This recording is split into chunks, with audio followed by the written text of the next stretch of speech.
Hey folks, welcome back to Tour Truck Tuesday. Chris Trott here from TaylorMade Golf, back for a home game, testing golf clubs as always here at the Kingdom, Carlsbad, TaylorMade. I work out on the tour, servicing the game's greatest players. Often I tweak lie angles, but it gets me thinking about my own lie angles and what we can learn from doing some testing about how our clubs interact with the turf when we're looking at new woods, be it fairway woods, drivers, wedges, also irons. So let's start by defining what lie angle is, but also I want to go on here and make this a little different to what your normal definition or description would be on lie angles, because I want to talk about you as a golfer and how if you deliver the club the right way, you can maintain a club that is squarer to the target and not as rotational by being more efficient with how you control your dynamic lie. Now that's the key to this video. How can you control face rotation so you can hit some pure golf shots? Look at our new staff player here at TaylorMade and Tommy Fleetwood. Look at the way he comes through the ball. He controls face rotation. Other examples that I'll talk about more as we go on, but Dustin Johnson, certainly as he brings driver through, he actually flattens his dynamic lie angle as he goes through the hitting area. So what does all this mean and what can we learn from it as golfers? Let's start with the standard, and I'm sure many of you have seen this, but let's define lie angle. So if I shift that ball out the way, I've got my ball to target line down there, set up the alignment stick, you've heard all about that. I've got a divot that's already gone through on a ball I hit before we recorded. The toe and the heel are the same depth, so I know my lie angles are close. There's the first piece of feedback. There's no TrackMan in this video. Yeah, I've got a beautiful fancy range, but there's the first piece of feedback. The club's gone through the turf evenly, toe and heel. Now, back to the definition. Ball to target line. That club, if it's lay on the ground perfectly, this alignment stick that's magnet on the face goes to the ball to target line. If I raise it, which is often what we do in a golf swing, if we're a weekend warrior, all of a sudden now the toe will dig in, the blade, exaggerated, gonna go to the right. If the club comes this way and the heel digs in, the blade will go to the left. Now, I talk endlessly about swing weights, which is a balance point of the golf club. I want everyone on this video right now to go to my swing weight video. If you don't know what it is, check that out because it's important, because it's the balance point of the golf club. The center of gravity of this golf club as we move through, and you need to understand this because it'll help you with this rotation, wants to pull a certain way. So it wants to, sometimes they call it getting steep, where the club goes vertical through these positions, through the shoulder.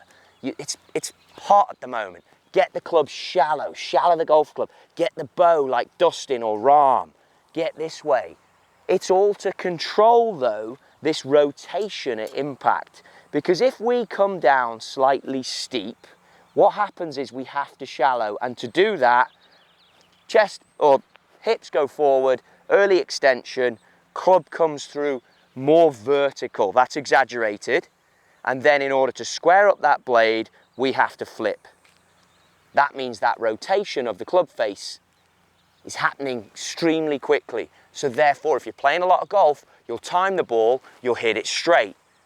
But if I go back and put that Fleetwood picture on here, you can learn from the way he comes through the golf ball. He controls the dynamic lie angle. So the relation of this club at impact to where his hands are, he controls it and brings the club through the turf with a slower rotational aspect of that golf club at impact. It is rotating with more control. He is rotating that. The tail isn't wagging the dog, if you understand what I'm saying. He's not out of control of the club and it's not flipping. So one of the test points, divot depth. Look at how that's looking. The next one you can do, put a nice line, doesn't have to be perfect, on your golf ball, set that up perpendicular to the target. Often people will talk about centeredness of strike. Set that up perpendicular to your target, have your practice swing. Now start to think about your golf swing. Okay, Listen to what Trottie's just said there. The club comes out of control. We stand up. That's going to manipulate where you strike it. Quite often you'll see weak toe strikes. I'm going to talk about it more when I get to the driver. If you want to then control the strike point, control the lie angle, I've gone a little bit flat from where I need to be to try and make me as a player stay in my angles so I don't early extend, okay? So try not to early extend. Try and get the golf club moving nice and shallow. Not a bad shot. You can see, and that's the information that I wanted. If this is the center of the blade, it's a hair to the toe. So you could say that I stood the club up a little bit because the toes hit it. But the lie angle, I think we can all agree, straight up, straight down. So the things that I have been working on to avoid this early extension, to avoid excessive face rotation, the 6-iron, which is always when we go to make our lie angles, is always the club that is the pivot point in the set where you balance. You'll go for fittings and the guy will work with you or girl will work with you on a 6-iron. That's the club that you work off the lie angle. The more upright for the short irons, and then the long irons will go flatter based on the length of the golf shaft. But the point I'm trying to make is everything pivots off the 6-iron. So that's why I do this test there. Let's talk about driver. I've got this set now in the upright position for the illustration purposes. I actually hit one earlier and the mark comes, and I will move this back to standard to show you. Actually, I'll leave it and hit it here. The mark comes and it's marking across the face in an angle this way to show that dynamically that lie angle is not right, which is then going to give you back to your magnet a start line that won't be where you need it. So if you as a player, again, it's a test you can do to see if you're standing up, early extending, or to see if your lie angle is too upright, which this one is going to be for me because it's in the upright setting. Fresh Sharpie, again, feel the swing, try and stay in the angles. In the angles, I mean get the club moving behind you and not this way. Golf is rotational, remember that. That's where we get lost, I think. A lot of us hit the ball and stand up, whereas the best players in the world rotate. So make it rotational. You can see when we look at the blade there, the mark is towards the toe because I stood up on it a little bit, and the mark runs this way because the club is too upright. So to show you that I'm not talking complete nonsense, let's put this back to where I would have the setting. So moving into standard on our loft sleeve, which is the flattest this club can be, then trying to maintain the angles as we come through, mark up the golf ball, fresh Sharpie through the TaylorMade, drop that, tee it up, perpendicular,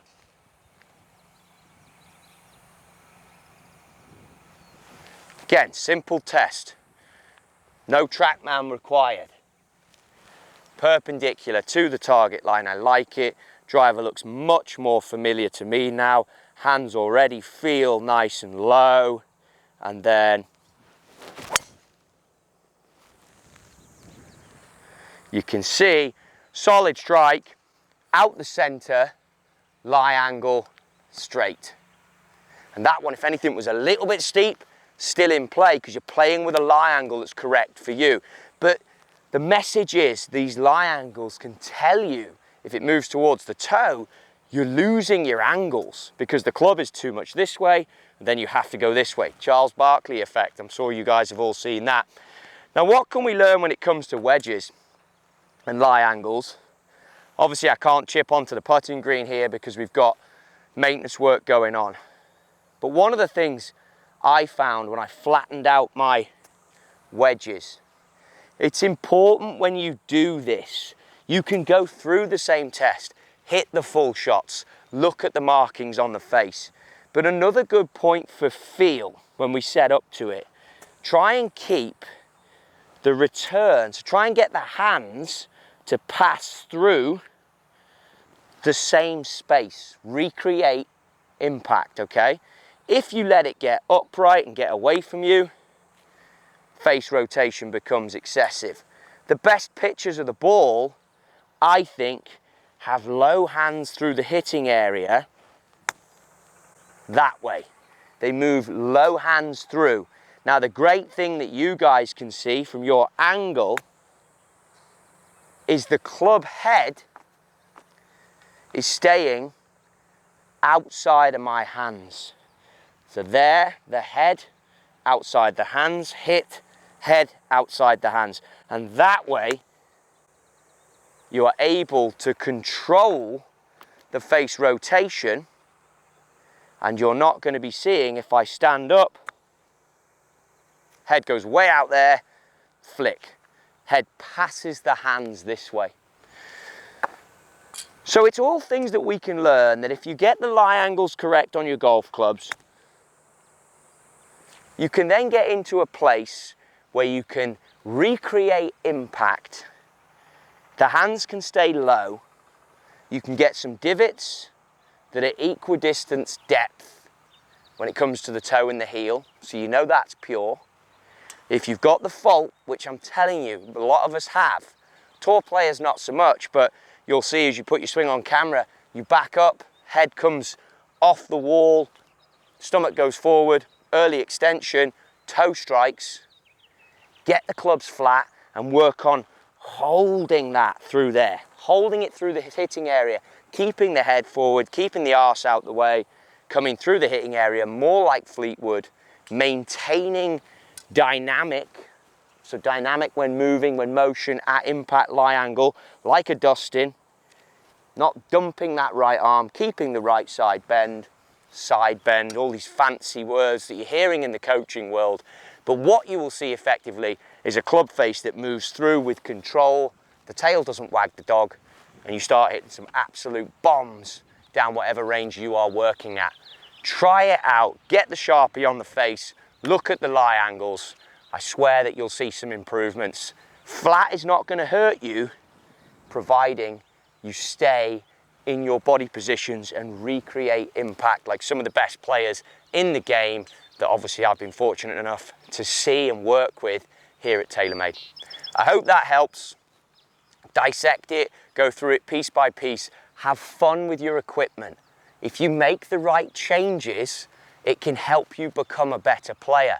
Even if you're seeing different shots, it can work you towards becoming a better golfer. Subscribe, hit the like button. I'm told it helps. Until next Tour Truck Tuesday, I look forward to seeing you then.